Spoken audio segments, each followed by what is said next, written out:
Nah di kita Betul. punya tradisi sendiri yang ngabuburit, lodong, terus tarawehan, hurui wae. Nah, itu.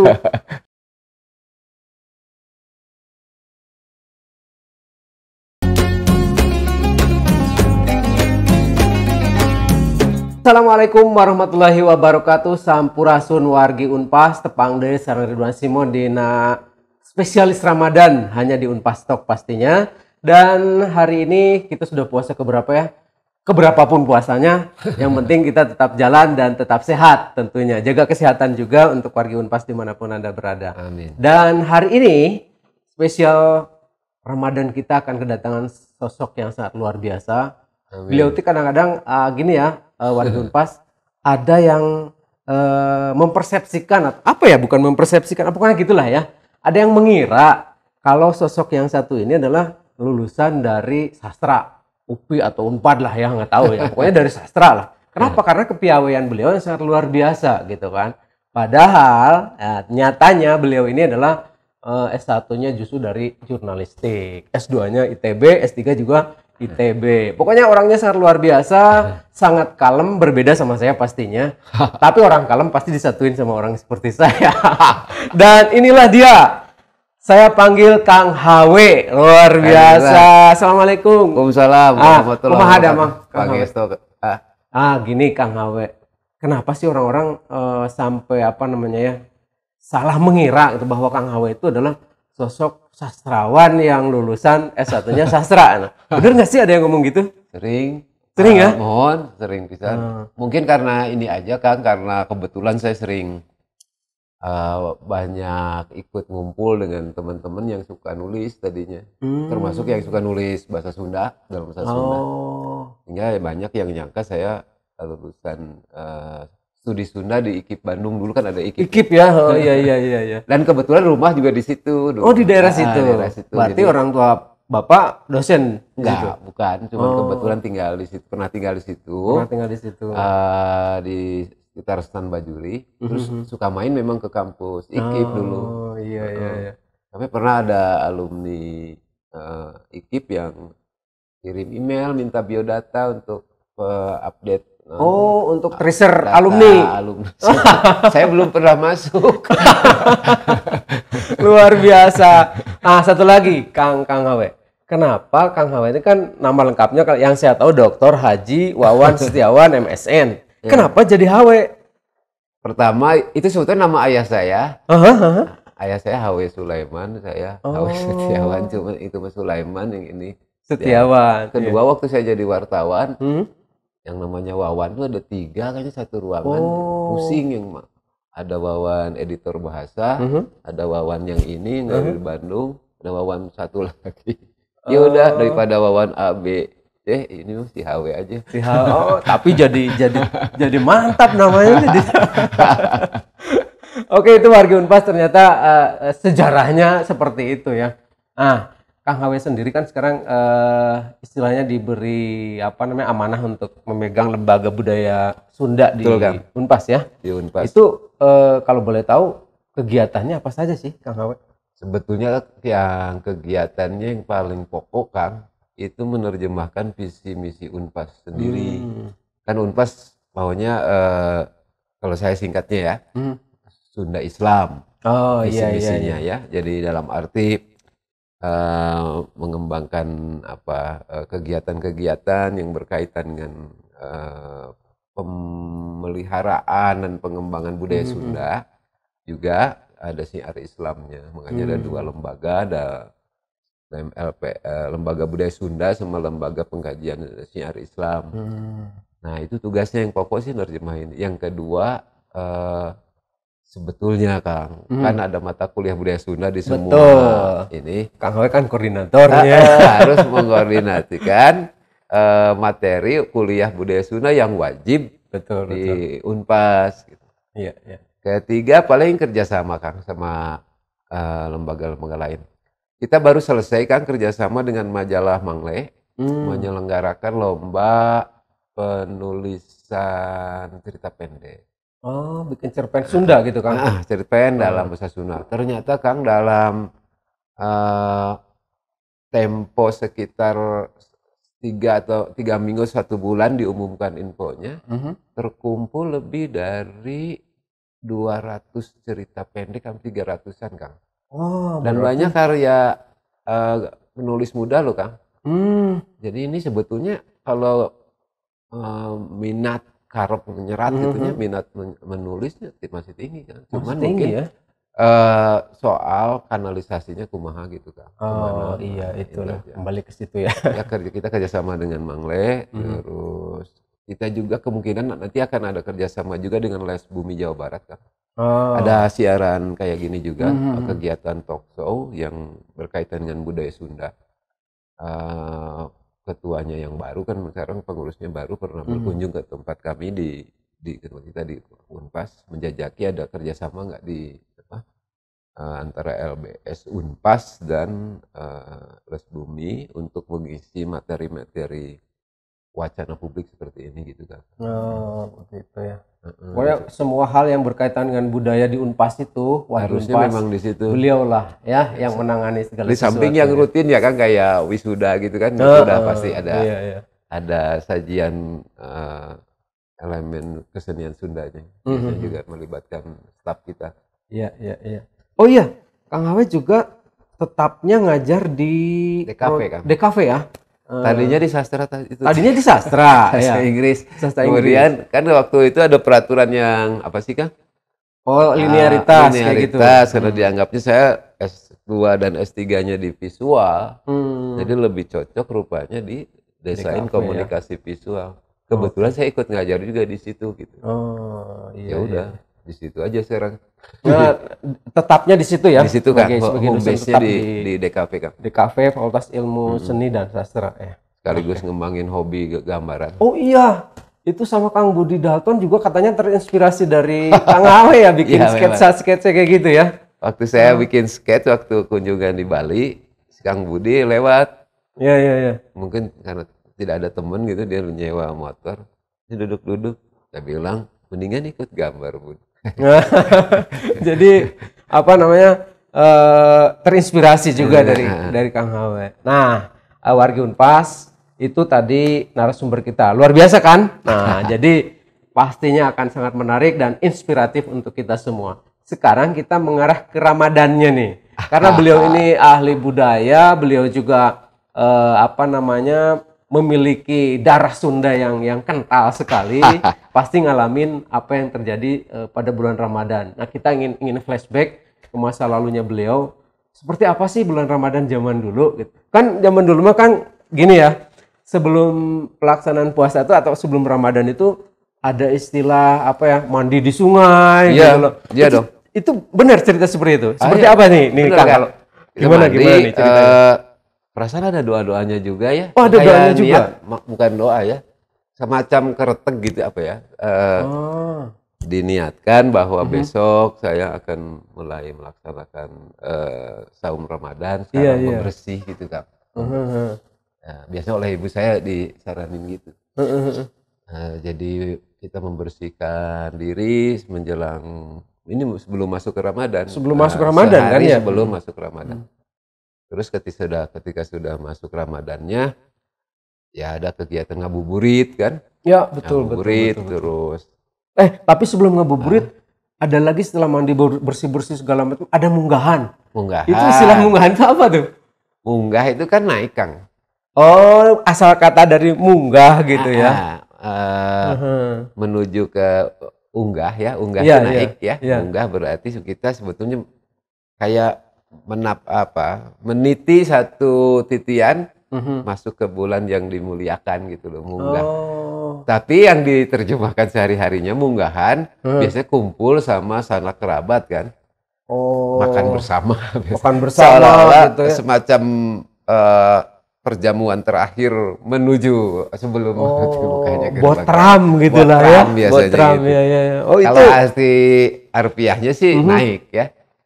Iya, naik ya. Tapi itu ada menurut saya banyak nilai positifnya ya. Persaudaraan kan pulih lagi, Kang. Mengumpul ya. Iya. Saya masih ngalami itu sebelum Ramadan kemarin kumpul ya sama anak pemanakan, ya, kumpul bareng-bareng, saling bertukar kabar. kalau udah setua ini biasanya saling juga bertukar info mengenai penyakit ya. Sambil makan. Kumaha nyeri ya. Iya. Jadi maknanya juga di dalamnya ada makna silaturahmi ya. Silaturahmi kan intinya sih mengekalkan persaudaraan. Iya. Dan sama-sama saling mendoakan juga kan. Saling ini juga bermaaf-maafan juga. Lahir batin bahkan ya. Saling membersihkan jadi bersih hati dan sebagainya gitu ya. Jiwa raga lah gitu jiwa ya. Raga, betul, bersih jiwa raga minimal dengan saudara kerabat dekat sebelum kita masuk ke bulan suci. Nah ini bulan sucinya itu benar-benar di mana kita memang harus bersih gitu loh. Iya, jadi kita mau menghadapi bulan suci kita bebersih dulu, mensucikan diri dulu gitu ya. Keren banget ya. Keren banget bener. Oh jadi baru tahu malah makna dari sesungguhnya ya ada di dalamnya silaturahim juga ya dengan keluarga terdekat terutama ya. Nah, memang tonjolin di sehari-hari seolah-olah makannya aja. Nah itu bagian kecil aja. Yang diketahui masyarakat banget gitu. Kesannya makan bareng gitu kan, botram gitu, ngaliwat bareng. Padahal ada makna ya di balik semua itu. Saling maaf-maafan juga. Oh, saling maaf-maafan juga. Ada makna apa? Kalau kata di Sunda makna simbolis gitu ya. Simbolisnya. Oke. Nah, jadi gitu guys ya. Asik guys, Warga Unpas. Ternyata seperti apakah di daerah Anda masih melakukan hal-hal seperti itu? Ternyata maknanya sangat luar biasa. Berikutnya baru ya ada kegiatan taraweh, ngabuburit lah sebelumnya ya. Nah, kalau ngabuburit memang budaya kita, Kang. Saya kira budaya kita paling tidak dari segi istilahnya kan Sunda banget tuh kan. Itu bener. Dan burit ini, ya kasar kata. Sekarang ada kan burit ya. Artinya sore atau senja. Dan di bahasa Sunda kan plastis ya. Bahasa Sunda itu plastis, kosakatanya sedikit tapi variasinya banyak. Betul. Unik bahasa Sunda tuh kata keterangan waktu bisa jadi kata kerja. Ngabuburit ya. Bahasa Indonesia nggak mungkin loh Kang. Ngabuburit apa ya? Menyore-nyorekan diri. Itu pantas oke Kang. Makanya jadi populer Kang. Tapi jadi populer nasional. Karena nggak ada kan di bahasa lain. Betul. Dan agak susah bikin konstruksi kata bentukan, bikin kata bentukan dari kata keterangan waktu. Iya, benar. Ini sangat luar biasa fenomena jadi budaya Sunda. Jadi kan keren. Jadi populer dipakai semua. Akhirnya memang kita harus mengakui semua orang di Indonesia khususnya bahwa ngabuburit adalah budaya kita ya, budaya Sunda ya. Iya. Paling tidak istilahnya ya. Paling tidak dari istilahnya itu ya. Itu kan jalan-jalan sebetulnya secara harfiah ya, jalan-jalan menyongsong sore waktu buka. Tapi akhirnya melakukan kegiatan yang bermanfaat, yang berfaedah. Iya. Terus ini Kang, dulu mas saya ya di kampung saya kalau mau lebaran tuh ada istilah apa ya, mawakeun.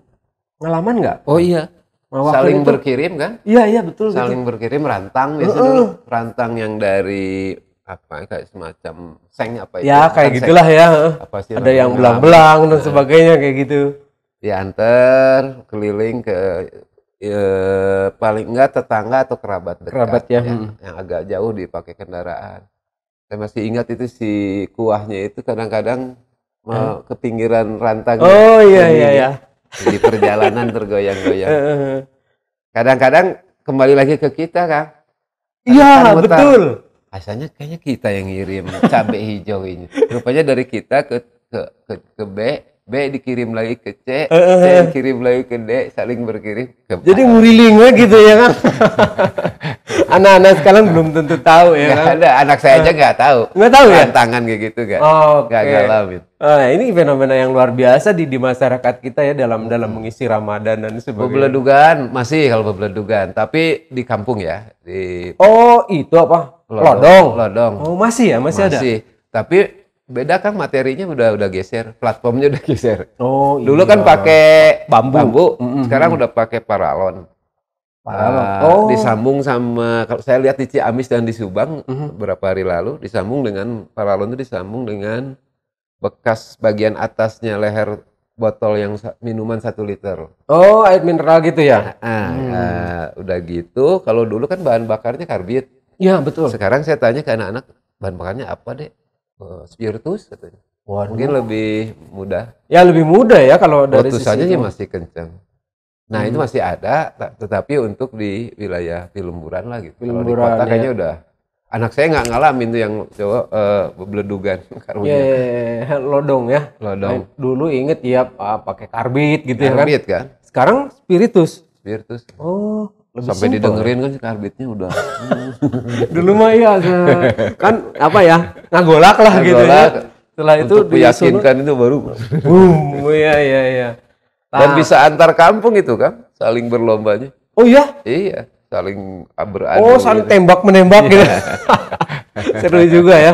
Oke. Nah, fenomena seperti itu kan apa namanya ada unsur silaturahminya juga Ya, mungkin ya. ya. Dari barangkali ini dari sisi keilmuan budaya kita, adakah makna tersembunyi dari permainan-permainan itu, Kang? Kalau saya sih kan melihatnya ini mungkin bisa jadi contoh ya kegiatan-kegiatan yang tadi kita singgung-singgung itu. Contoh dari kreativitas setempat, kreativitas lokal katakanlah gitu ya. Di dalam merealisasikan apa itu penghayatan keagamaan kolektif itu. Iya. Jadi Ramadan dulu kan sampai ada istilah Ramadan di Priangan, Ramadan di Tatar Sunda. Itu punya ciri khas sendiri gitu. Dan saya kira memang ini patut dirayakan. Mungkin Ramadan di Yogyakarta, Ramadan di Manado, Ramadan di Papua, Ramadan di Aceh itu pasti lain-lain. Iya, berbeda Dan ya. warna ini yang menjadi keren Indonesia itu, Iya. saya kira. Nah, kita punya tradisi sendiri yang ngabuburit, lodong, terus tarawehan, hurui wae. Wah, itu tarawehan tuh Sahur kan ya belum dulu lagi sahur ya, segala dibunyikan. Oh iya. Kan Rantangan. itu inget pas Kita melupakan nadran loh. itu Nadran itu kan, yang mau ditanyakan itu. Kan pergi ke kuburan itu kan. Di awal puasa teh ya 3 hari atau bahkan seminggu sebelumnya itu kan kita bersih-bersih gitu ya. Itu masih ada nggak? Masih, saya masih melakukan. Oh, masih melakukan. Masih.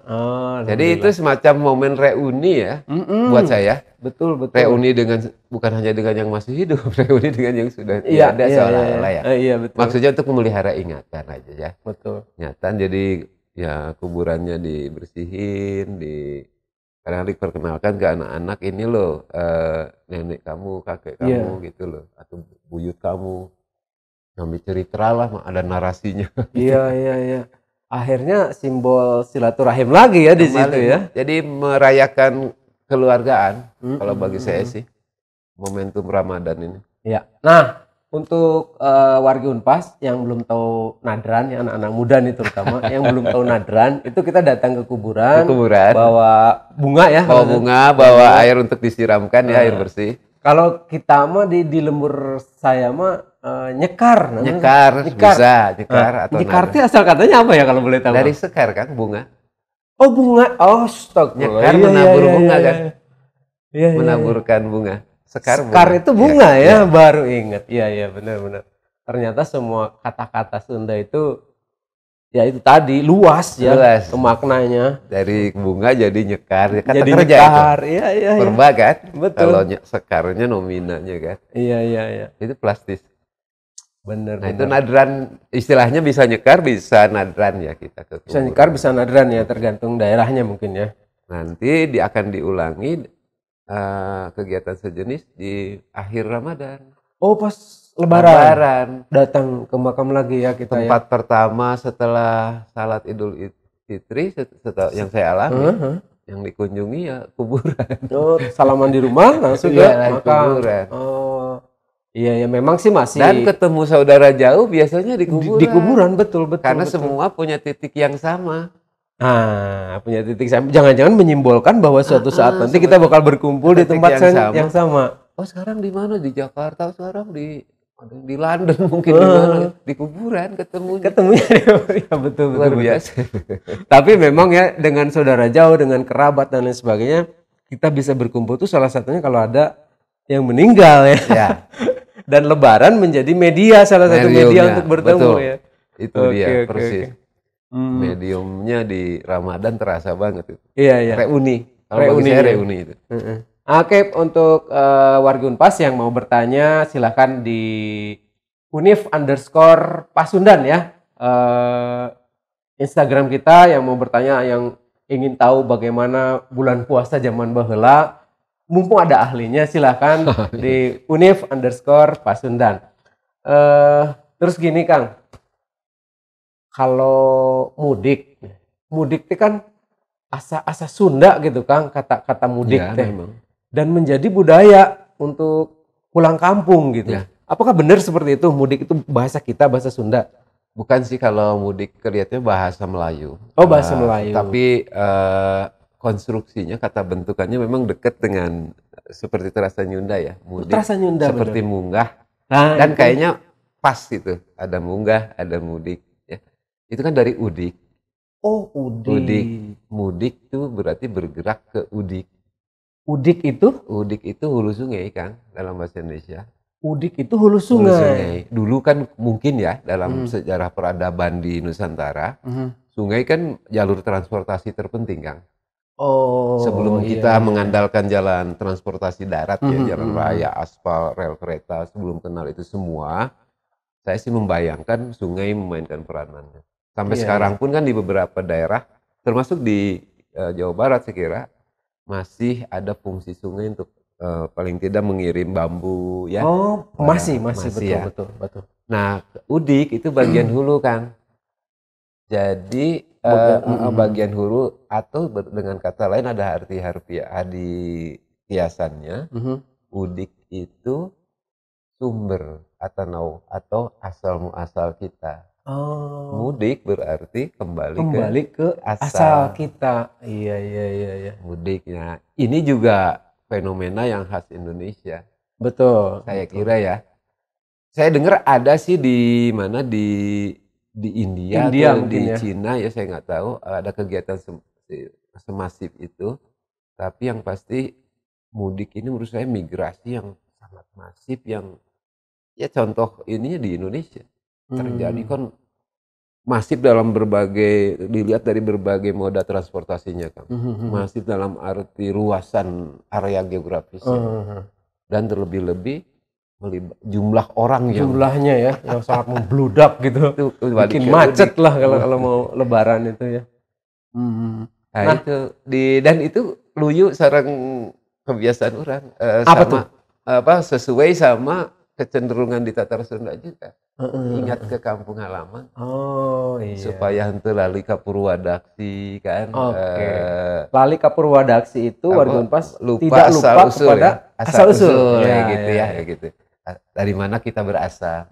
Dan itu adanya di udik ya, makanya sampai sekarang jadi istilah mudik gitu. Betul. Nah, itu sudah jadi kata kerja juga tuh, mudik. Mudik ya jadi kata kerja asal dari tadi. Saya bingung itu harusnya kalau udah ada mudik ada lawan katanya. Apa ya? Ngehilir. Kan hilir tuh. Oh hilir. Iya. Kan ada hilir mudik kan. Ini hulu ada hilir. Hulu itu udik. Nah kalau mudik berarti bergerak ke udik. Kalau bergerak ke hilir saya bilang apa ya? Menghilir. Tapi luar biasa pertemuan kali ini. Saya benar-benar ada pengetahuan baru. Iya ya, kenapa nggak kepikiran bahwa mudik itu ada lawannya hilir ya? Hilir. Karena kan dalam kata hilir mudik kan? Hilir mudik ya? Hilir mudik. Iya. Yang lucu, kota berarti kan dianggap hilir kan? Kota dianggap hilir, iya. Di kampung. Betul. Kita kembali ke kampung setahun sekali. Lalu setelah Ramadan kembali lagi ke hilir.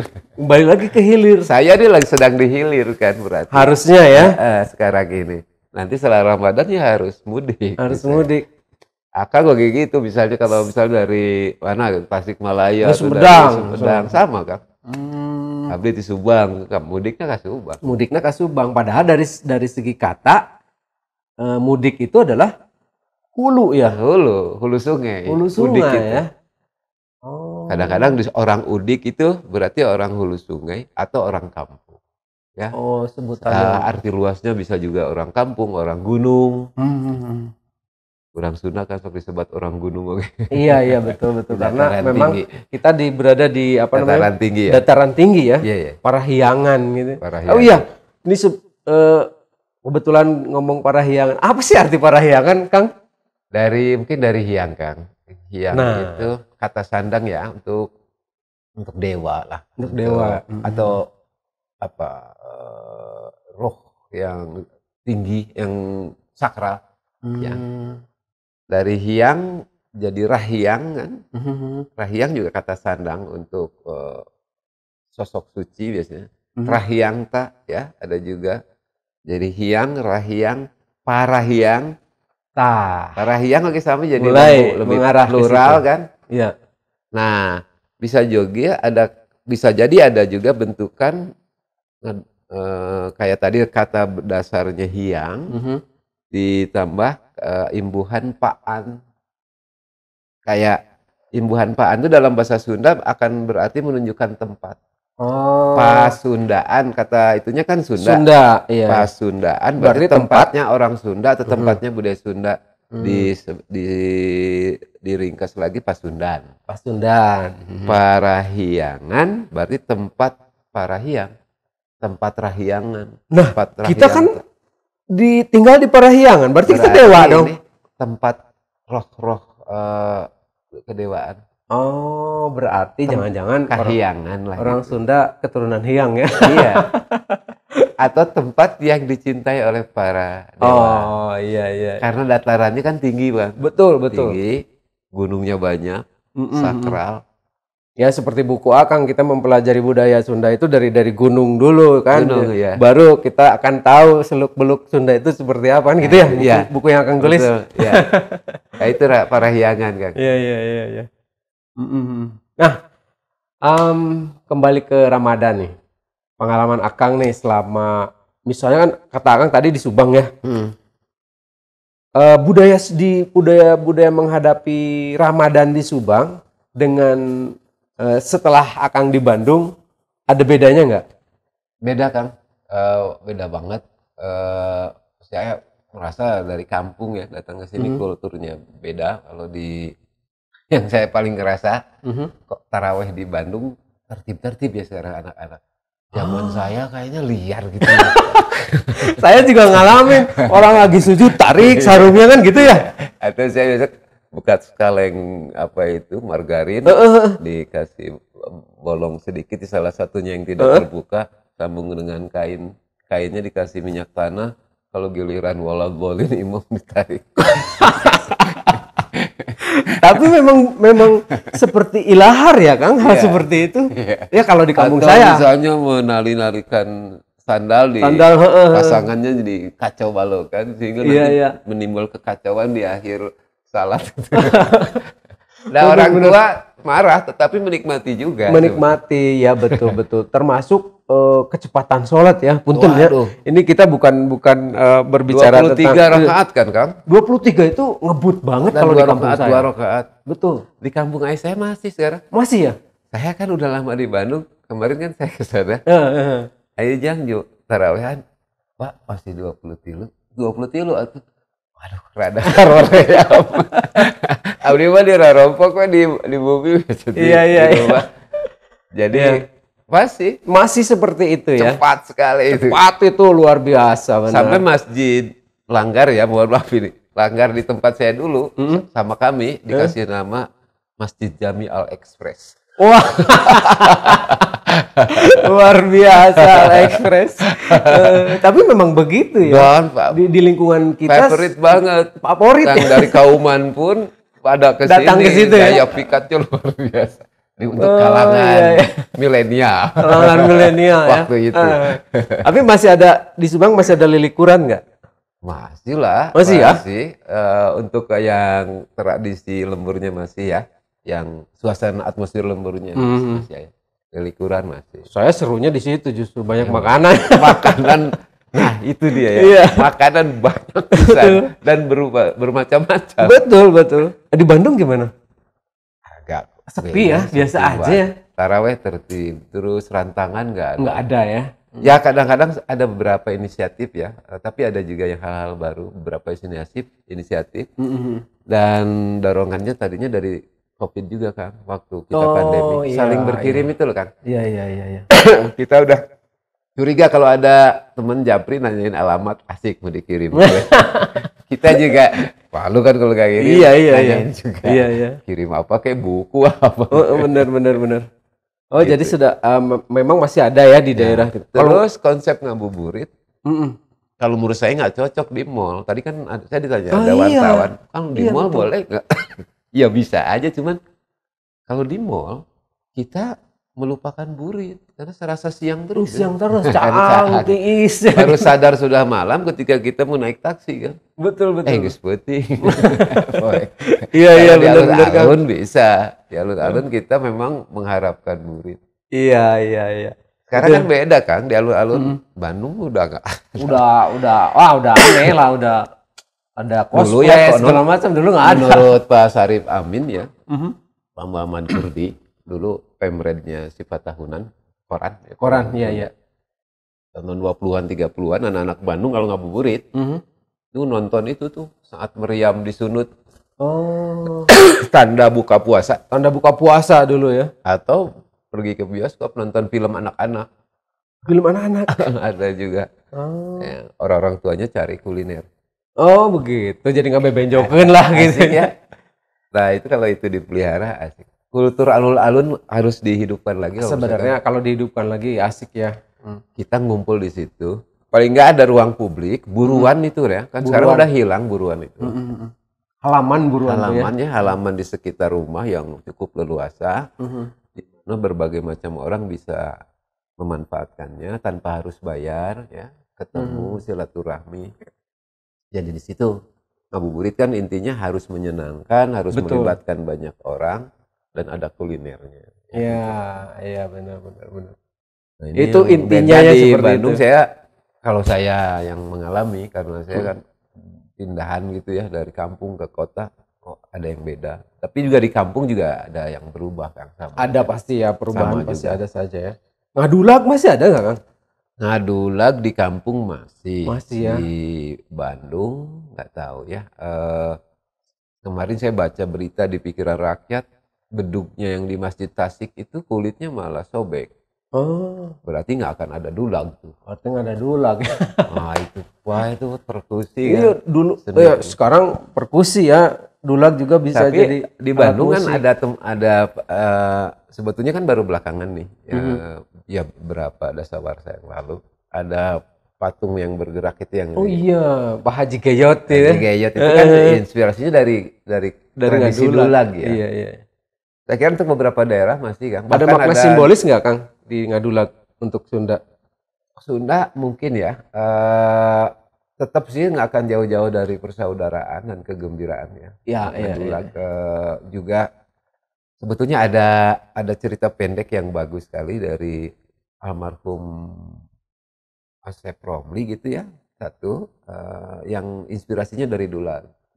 Juga dari almarhum Pak Ahmad Bakri, cerita pendek dalam bahasa Sunda yang inspirasinya dari Dulag ya, dikaitkan sama masalah persaudaraan di Lembur. Oh. Di situ Jadi kita memang bisa ada- gali makna filosofisnya, Ada makna simbolisnya, filosofisnya ya. di situ ya. Ya. Bukan sekadar menabuh apa itu perkusi ya. Perkusi. Oke Kang Hawe, sangat luar biasa nih, anteng ya ngobrol kita. Kalau ngobrol masa lalu itu luar biasa, tapi memang ternyata penuh makna juga dan Asik, kan? saya jujur hari ini dapat Amin. banyak nih dari Sama dong, Kang saya Hawe. juga. Luar biasa. Sekarang kita ke netizen. Ini ada beberapa pertanyaan yang sudah masuk di Instagram kita @unif_pasundan. Oke, yang pertama dari Ed Samsah 050, apa sih istilah Sunda buat puasa dan lebaran, Cina Kang? Untuk puasa ya atau sekarang siam. Siam. Tapi bukan siam Thailand ya. Ya Di beda. Thailand apa memang? Apa itu ada Siam juga tuh. Apa itu kerajaan Siam dulu disebutnya. Kalau Siam di sini udah mungkin varian dari saum ya. Kata serapan dari bahasa Arab. Oh iya, saya sering dengar wilujeng boboran siam. Kita wilujeng ngalaksanakeun ibadah siam, sasi siam. Sasi siam. Sasi siam itu berarti bulan Ramadan. Kalau untuk lebaran ada juga kata yang lebih lazim boboran. Boboran. Atau lebih lengkapnya boboran siam. Boboran siam. Berarti Idul Fitri. Oh, boboran itu sendiri? Boboran ada kaitan sama bukan bubaran ya, Oh. tetapi ada nuansa yang deket-deket. Ada nuansa yang Boboran. deket-deket. Ada ungkapan bobor karahayuan. Jadi boboran itu nuansanya dengan berakhirnya pungkasnya sesuatu. Oh, selesainya sesuatu. Break apa ya? itu ya ada lubar sesuatu dan sebagainya. Boboran siam berarti Idul Fitri. Kalau puasa biasa puasa, bisa saum ya. Kalau bulan Ramadannya sendiri sasi siam. Sasi siam. Nah, Atau itu bulan ya. Ramadan. Oke. Berikutnya Kang dari @eli_lee, apa makanan khas Sunda yang harus ada waktu Lebaran nih di Sunda nih? Kaunya banyak bisa. Banyak pisan ya? Lu sedikit kupat pasti kan. Oh nya kupat. Kayaknya masih bisa tuh bikin kupat saya masih. Ini masih kita diputar-putar dulu muternya itu dua kan? dimasukin Itu. jadi kupat. Paling tidak kupat harus lah itu. Harus lah ya. Wajib. Terus apa sih yang pakai minanya hilap di irisan kentang pembeli Oh, sama Mustafa. ati. Bukan sama ati. Oh, goreng Sapi. sambal ati. Itu. Oh, goreng sambal pasti. ati. Iya, Opor aja. Opor ya. Oh, gitu Selebihnya ya. ya kue-kue. Oh iya, Kang. Kan di kita mah dengan Opak kaleng-kaleng. di abdi mah ada. Nah, itu maksudnya. Ranginang pasti. Opak, ranginang, nah itu teh kadang-kadang katipu kan kaleng biskuit, jerona Gangguan ranginang. ya. Gangguan ya. Populer ya di zaman Populer. kita, Kang. Aduh, udah tua banget ya kita ya. Isinya ranginang. Isinya ranginang, bener-bener Kang. Ngalamin ya itu ya. Oh, ngalamin. Sampai hari ini masih ada ya. Terus apa lagi yang manis-manis teh bugis kayak gitu? Ada nggak Kang di Subang? Masih. Masih ya? Papais Kayak gitu. kemarin temu kayaknya di Subang ketemu. Itu kayaknya kreasi baru tuh. Papais. Iya. Kan biasanya papais ini dari bahan nasi. Iya Ini betul. dari bahannya mie. Oh, wah ini varian baru nih. Saya bilang, ini mie kok kirain tuh papais. Nah, ini. Oke, jadi ada unsur kreativitasnya juga di situ Baru. ya Kang. Mungkin juga karena keterpepetan. Bisa jadi Dari- kepepet jadi Lebih ekonomis mungkin kayak ini. tapi jadi sesuatu yang baru ya Kang. Iya. Baik, berikutnya dari Reta bla bla bla, susah bacanya. Godin. Ada istilah Godin tuh. Apakah itu emang istilah dari bahasa Sunda katanya? Godin. Enggak, bukan kayaknya. Bukan ya? Heeh. Godin tuh lebih ke Arab jangan-jangan. Kayaknya kalau dengar ininya ya, tapi nanti mungkin saya telusuri. Iya, Kelihatannya sih bukan. Bukan ya? Iya. Mungkin dari- Baik. Kemudian dari berikutnya Rico Rosberg, kenapa sekarang banyak kaleng biskuit? Oh tadi diomongin nih. Kenapa sekarang kaleng biskuit yang isinya rengginang? Itu kan bentuk penipuan. Ini gimana Kang nanggapinnya? Itu kan bentuk penipuan, cina Kang. Enggak, itu kan kaleng Kongguan tuh udah ikonik banget ya. Ikonik banget bener. Saya dengar yang menggambarnya tuh lulusan seni rupa ITB juga. Oh yang di iklannya itu. Dia Itu tuh kemana suaminya ya? Orang Bandung lagi kan. Jadi dapat proyekan ngegambar branding biskuit. Dia ambil model dari majalah barat kali ya. Iya. Buat keluarga.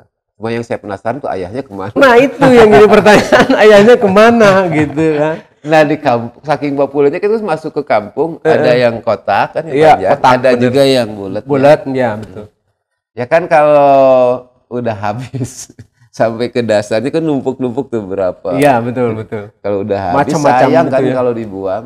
Kalau enggak dijadikan wadah jalantah, Iya.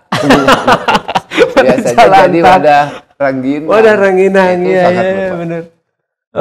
Di kampung kan orang tidak mudah membuang sesuatu. Betul. Selama masih ada manfaatnya pasti dimanfaatkan. Benar. Atau dijadikan pengki.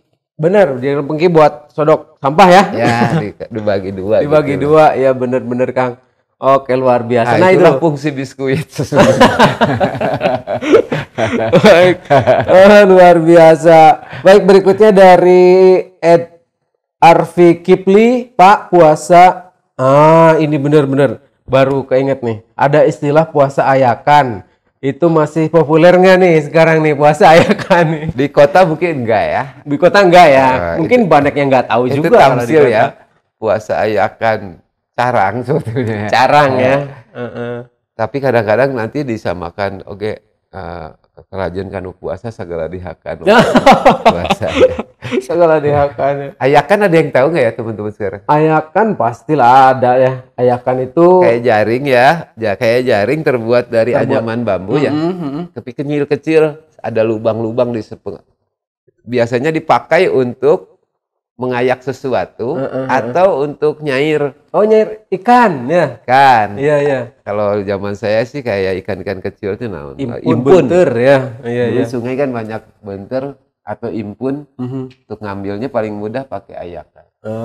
Jadi Puasa ayakan mungkin semacam ayeuna puasa besok henteu kan lubang-lubangnya banyak. Banyak banyak bolong-bolongnya puasanya ya. Padahal puasa Daud aja ya. Apa tuh? Nanti di luar di luar Ramadan. Ya. Oke, berikutnya dari Ed Adeng 70.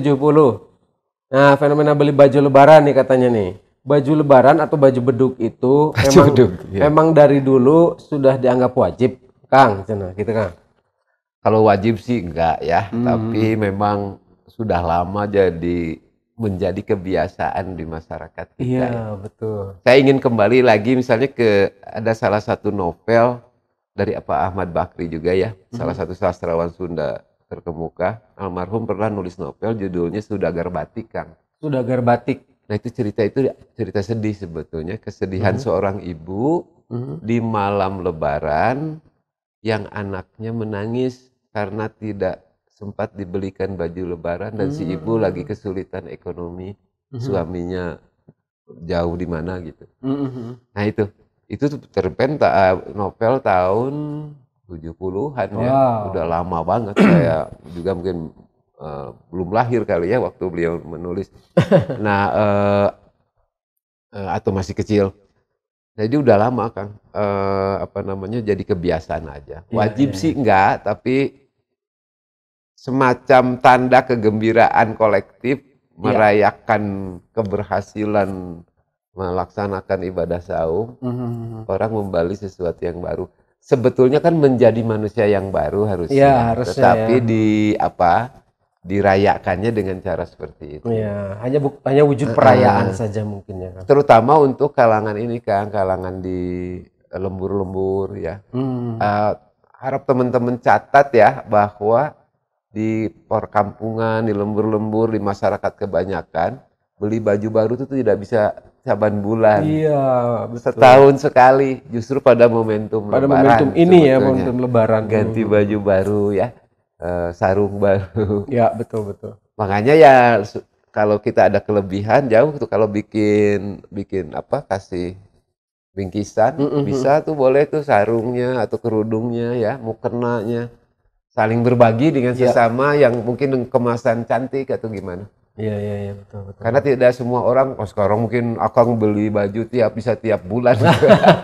Gajian beli celana ini. Enggak di dibeli kampung juga. Enggak dibeli juga dikasih. Ini seragam gitu. Ada yang minta endorse kan, ini endorse kan gitu kan. Ya, endorse TLI dan teman-teman. TLI bikin produk kan.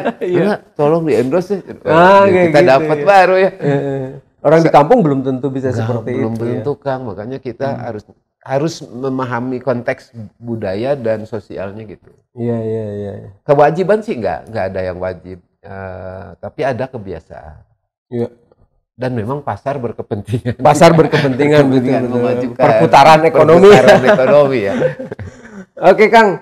Saya sebenarnya nggak ingin berakhir dan tidak ingin mengucapkan ini ada kata terakhir dari Akang nggak? Saya pengen ketemu lagi, saya pengen menggali banyak hal lagi dari Akang, khususnya berkaitan dengan budaya nih ya. Ya, Pak. Karena siap. penting lah, apalagi kita wargi Unpas sangat butuh sekali yang namanya Kang Hawe itu ya. Segala bisa soalnya jalan mana gitu kan. Nyen puisi hayu, nyen skate gambar hayu, ya kan. Apalagi sekarang dia di DKV lah urusan sama kevideoan atau penampilan sesuatu dia banget gitu kan. Jadi amin.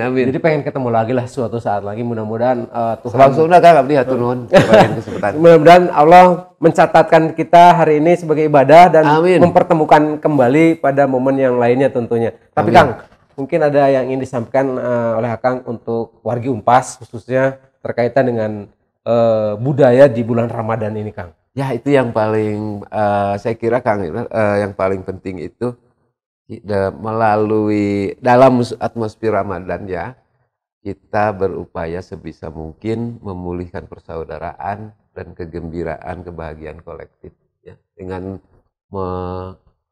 menumbuhkan kreativitas setempat di tempatnya masing-masing. Oke. Mudah-mudahan saling bermanfaat. Amin, amin. Sekali lagi warga Unpas, terima kasih pertemuan kali ini, juga sangat-sangat terima kasih dan terhormat saya bisa berdampingan dengan beliau. Saya di bawah bimbingan beliau untuk mengajar budaya, juga di bawah bimbingan beliau juga. Sebenarnya hari ini bertemu lagi, wah luar biasa pastinya. Gitu.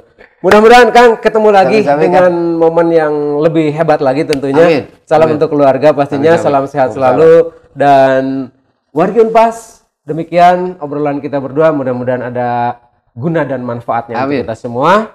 Ketemu lagi di lain kesempatan pastinya. Terima kasih. Assalamualaikum warahmatullahi wabarakatuh.